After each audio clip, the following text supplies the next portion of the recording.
Chapter 24 The Secret Cave. The sun had nearly reached the meridian, and his scorching rays fell full on the rocks, which seemed themselves sensible of the heat. Thousands of grasshoppers, hidden in the bushes, chirped with a monotonous and dull note. The leaves of the myrtle and olive trees waved and rustled in the wind.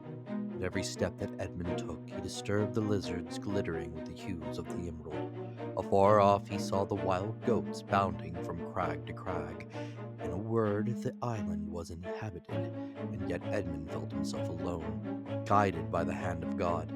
He felt an indescribable sensation, somewhat akin to dread, that dread of the daylight which even in the desert makes us fear we are watched and observed.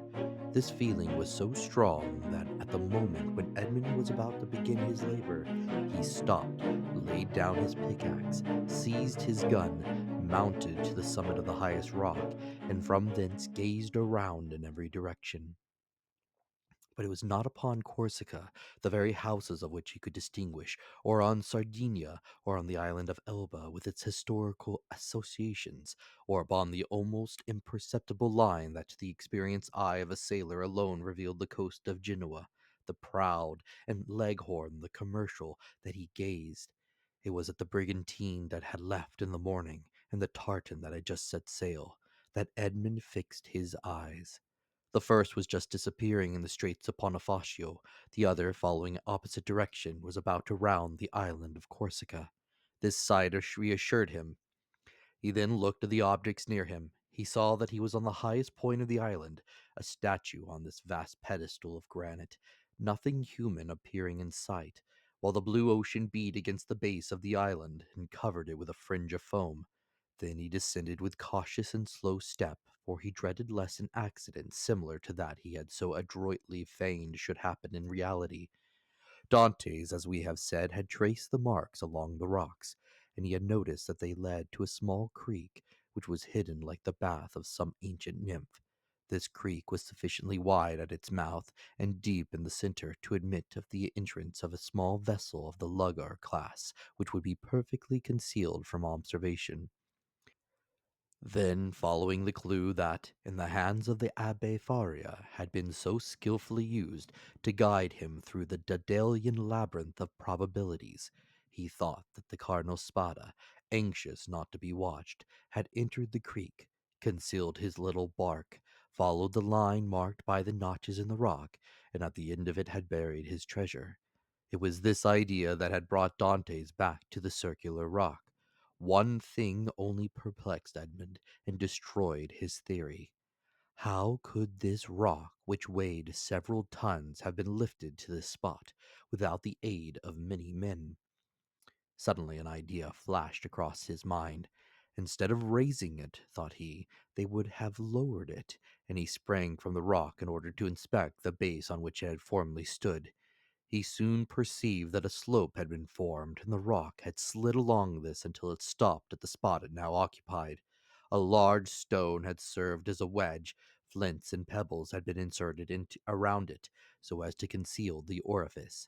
This species of masonry had been covered with earth, and grass and weeds had grown there. Moss had clung to the stones, myrtle bushes had taken root, and the old rock seemed fixed to the earth. Dantes dug away the earth carefully and detected, or fancied he detected, the ingenious artifice. He attacked this wall cemented by the hand of time with his pickaxe. After 10 minutes' labor, the wall gave way, and a hole large enough to insert the arm was opened. Dantes went and cut the strongest olive trees he could find, stripped off its branches, inserted into the hole, and used it as a lever.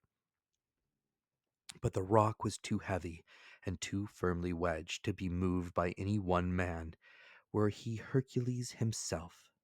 Dante saw that he must attack the wedge, but how? He cast his eyes around and saw the horn full of powder which his friend Jacopo had left him. He smiled. The infernal invention would serve him for this purpose. With the aid of his pickaxe, Dantes, after the manner of a labor-saving pioneer, dug a mine between the upper rock and the one that supported it, filled it with powder, then made a match by rolling his handkerchief in saltpeter. He lighted it and retired. The explosion soon followed. The upper rock was lifted from its base by the terrific force of the powder, and lower one flew into pieces. Thousands of insects escaped from the aperture Dantes had previously formed, and a huge snake, like the guardian demon of the treasure, rolled himself along in darkening coils and disappeared. Dantes approached the upper rock, which now, without any support, leaned towards the sea. The intrepid treasure seeker walked around it and selected the spot from whence it appeared most susceptible to attack, placed his lever in one of the crevices, and strained every nerve to move the mass. The rock, already shaken by the explosion, tottered on its base. Dantes redoubled his efforts. He seemed like one of the ancient titans who uprooted the mountains to hurl against the father of the gods. The rock yielded, rolled over, bounded from point to point, and finally disappeared in the ocean. On the spot it had occupied was a circular space, exposing an iron ring let into a square flagstone. Dantes uttered a cry of joy and surprise. Never had a first attempt been crowned with more perfect success. He would fain have continued, but his knees trembled, and his heart beat so violently, and his sight became so dim that he was forced to pause. This feeling lasted but for a moment. Edmund inserted his lever in the ring and exerted all his strength. The flagstone yielded and disclosed steps that descended until they were lost in the obscurity of a subterraneous grotto. Anyone else would have rushed on with a cry of joy. Dantes turned pale, hesitated, and reflected. "Come," said he to himself, "be a man. I am accustomed to adversity. I must not be cast down by the discovery that I have been deceived. What then would be the use of all I have suffered? The heart breaks when, after having been elated by flattering hopes, it sees all its illusions destroyed. Faria had dreamed this. The Cardinal Spada had buried no treasure here.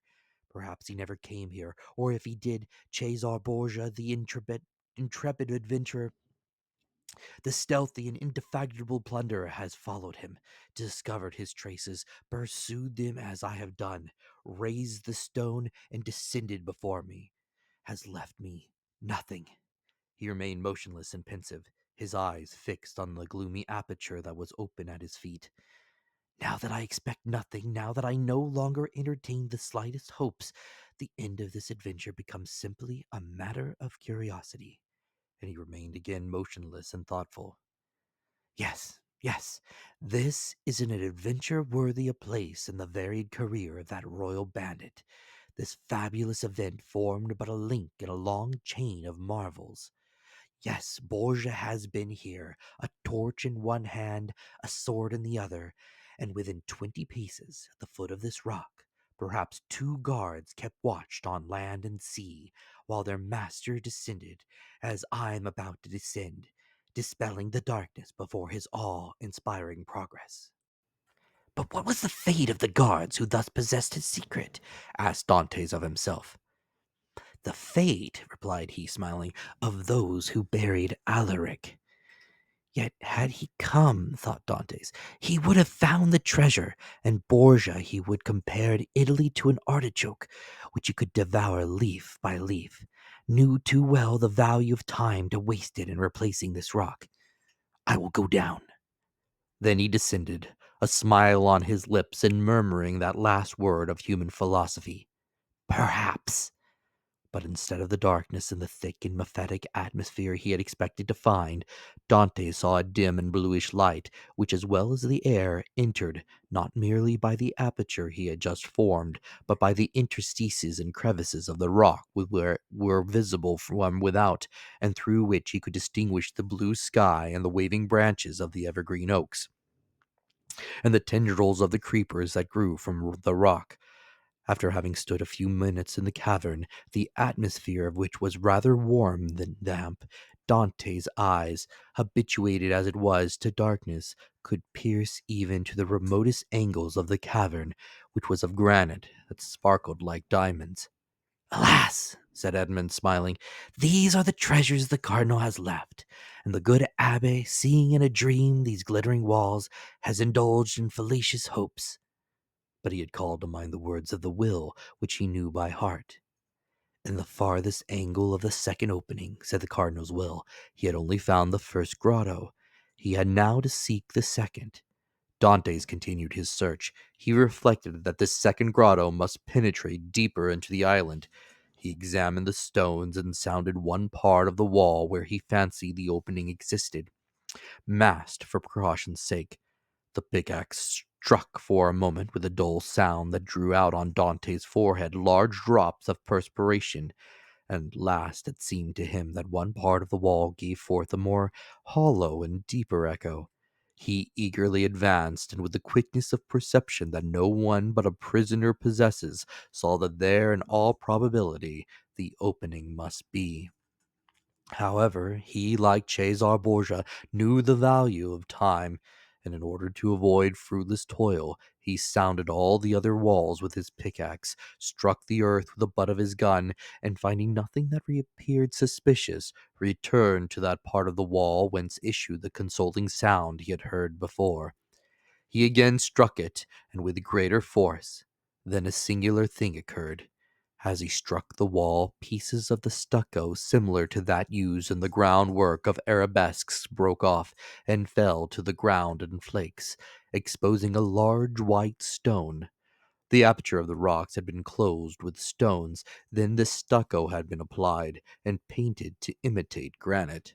Dante struck with the sharp end of his pickaxe, which entered some way between the interstices.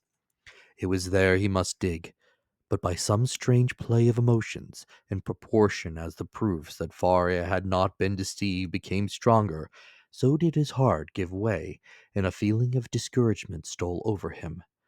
This last proof, instead of giving him fresh strength, deprived him of it. The pickaxe descended, or rather fell. He placed it on the ground, passed his hand over his brow, and remounted the stairs, alleging to himself, as an excuse, a desire to be assured that no one was watching him, but in reality because he felt that he was about to faint. The island was deserted, and the sun seemed covered with its fiery glance afar off. A few small fishing boats studded the bosom of the blue ocean. Dantes had tasted nothing, but he thought not of hunger at such a moment. He hastily swallowed a few drops of rum, and again entered the cavern. The pickaxe that had seemed so heavy was now like a feather in his grasp. He seized it and attacked the wall. After several blows, he perceived that the stones were not cemented, but had been merely placed one upon the other and covered with stucco. He inserted the point of his pickaxe, and using the handle as a lever, with joy soon saw the stone turn as if on a hinge, and fall at his feet. He had nothing more to do now but with the iron tooth of the pickaxe to draw the stones towards him one by one. The aperture was already sufficiently large for him to enter, but by waiting he could still cling to hope and retard the certainty of deception. At last, after renewed hesitation, Dantes entered the second grotto. The second grotto was lower and more gloomy than the first. The air that could only enter by the newly formed opening had the mephitic smell Dantes was surprised not to find in the outer cavern. He waited in order to allow pure air to displace the foul atmosphere, and then went on. At the left of the opening was a dark and deep angle, but to Dante's eyes there was no darkness. He glanced around this second grotto. It was like the first, empty. The treasure, if it existed, was buried in this corner. The time had at length arrived, 2 feet of earth removed, and Dante's fate would be decided. He advanced towards the angle, and summoning all his resolution, attacked the ground with the pickaxe. At the fifth or sixth blow, the pickaxe struck against an iron substance. Never did funeral knell, never did alarm bell, produce a greater effect on the hearer. Had Dantes found nothing, he could not have become more ghastly pale. He again struck his pickaxe into the earth, and encountered the same resistance, but not the same sound. "It is a casket of wood bound with iron," thought he. At this moment a shadow passed rapidly before the opening. Dante seized his gun, sprang through the opening, and mounted the stair. A wild goat had passed before the mouth of the cave, and was feeding at a little distance. This would have been a favorable occasion to secure his dinner, but Dantes feared lest the report of his gun should attract attention. He thought a moment, cut a branch off of a resinous tree, lighted it at the fire at which the smugglers had prepared their breakfast, and descended with this torch. He wished to see everything. He approached the hole he had dug, and now, with the aid of the torch, saw that his pickaxe had in reality struck against iron and wood. He planted his torch in the ground and resumed his labor. In an instant, a space 3 feet long by 2 feet broad was cleared, and Dantes could see an oaken coffer bound with cut steel. In the middle of the lid, he saw engraved on a silver plate, which was still untarnished, the arms of the Spada family, vis-a-vis a sword, pale, on an oval shield like all the Italian armorial bearings, and surmounted by a cardinal's hat. Dantes easily recognized them. Faria had so often drawn them for him. There was no longer any doubt. The treasure was there. No one would have been at such pains to conceal an empty casket. In an instant he had cleared every obstacle away, and he saw successively the lock placed between 2 padlocks, and the 2 handles at each end, all carved as things were carved at that epoch when art rendered the commonest metals precious. Dante seized the handles and strove to lift the coffer. It was impossible. He sought to open it. Lock and padlock were fastened. These faithful guardians seemed unwilling to surrender their trust.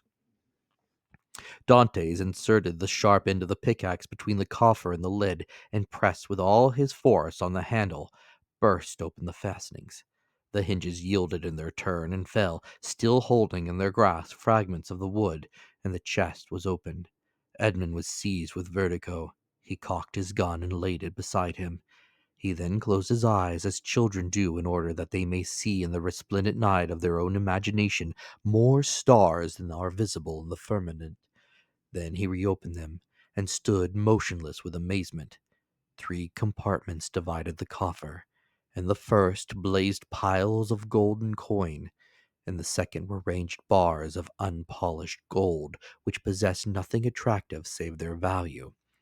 In the third, Edmund grasped handfuls of diamonds, pearls, and rubies, which, as they fell on one another, sounded like hail against glass. After having touched, felt, examined these treasures, Edmund rushed through the cavern like a man seized with a frenzy. He leaped on a rock from whence he could behold the sea. He was alone, alone with these countless, these unheard of treasures. Was he awake, or was it but a dream? He would fain have gazed upon his gold, and yet he had not strength enough.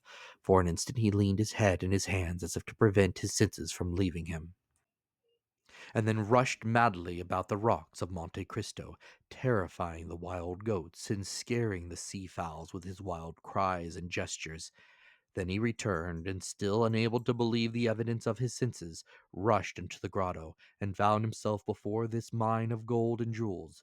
This time he fell on his knees, and clasping his hands convulsively, uttered a prayer intelligible to God alone.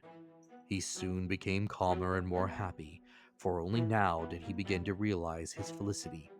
He then set himself to work to count his fortune. There were 1,000 ingots of gold, each weighing from 2 to 3 pounds. Then he piled up 25,000 crowns, each worth about 80 francs of our money, and bearing the effigies of Alexander VI and his predecessors. And he saw that the compartment was not half empty, and he measured 10 double handfuls of pearls, diamonds, and other gems, many of which, mounted by the most famous workmen, were valuable beyond their intrinsic worth. Dante saw the light gradually disappear, and fearing to be surprised in the cavern, left it, his gun in his hand. A piece of biscuit and a small quantity of rum formed his supper, and he snatched a few hours' sleep, lying over the mouth of the cave. It was a night of joy and terror, such as this man of stupendous emotions had already experienced twice or thrice in his lifetime.